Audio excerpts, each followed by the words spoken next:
If you're experiencing issues with sending InMail messages on LinkedIn Premium, follow these straightforward steps to resolve the problem quickly. Step 1. Check your InMail credits. Before filing a refund or dispute, use the srock.com link in the description to open the refund dispute deadline calculator and confirm your deadline. Step 2. Verify recipient settings. Make sure the person you are trying to message is not blocking InMail from non-connections. If they have their settings adjusted to limit messages, you won't be able to send them an InMail. Step 3. Refresh your browser. Sometimes, a simple refresh can solve technical glitches. Close the LinkedIn tab and reopen it, or clear your browser cache and cookies to ensure that everything is working properly. Step 4. Update your app. If you're using the LinkedIn mobile app, check for any available updates. An outdated app can lead to functionality issues, including problems with sending InMail. Update the app to the latest version from your app store.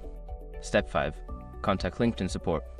If none of the above steps work, reach out to LinkedIn support for assistance.